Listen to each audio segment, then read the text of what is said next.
Hello, I'm James Sproule, Chief Economist here at the Institute of Directors. I want to talk to you this month about something that's near and dear to all of our hearts, and that's taxation. The new government has announced that they're going to be doing a new budget at the beginning of July. Clearly this is an opportunity for them to be a bit radical. So let's just quickly recap exactly what happens with taxation. The UK raises about £630 billion a year in tax. Two-thirds of that comes from just three taxes. In order of size, that's income tax, national insurance, and then VAT. The fourth tax is corporation tax, but it's quite a bit lower than those. Those three taxes are the key. The government has announced that it's going to be freezing the rates and thresholds of those taxes, so they're already tying their heads quite a bit on that side of the taxation equation.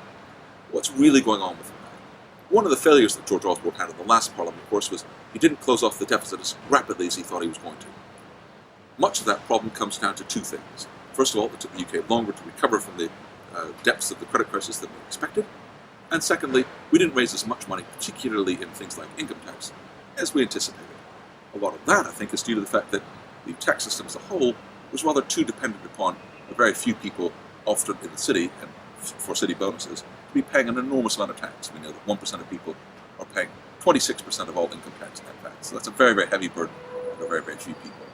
If we look at some of those other taxes, so for instance, capital gains tax, recently we put up the rate of capital gains tax, and as any economist can predict, the amount of revenue that's been generated as a result has fallen. So I think we're in a precarious position with UK taxation. We need a taxation system that demands a lot of money from the rest of our economy and our society. At the same time, we're trying at times to have that taxation system send messages. And I think that latter thing is a mistake. What we really need to be doing is having a system which, as efficiently as possible, raises the money we need to spend as a government, not one which tries to send messages. If we want to send messages, that's what the welfare state as a whole is there for. To use the taxation system for that is probably a significant mistake. So my voice to you this month, my voice to the Chancellor, which we're going to be taking to him loud and clear, is let's make our tax system as simple, as efficient as possible.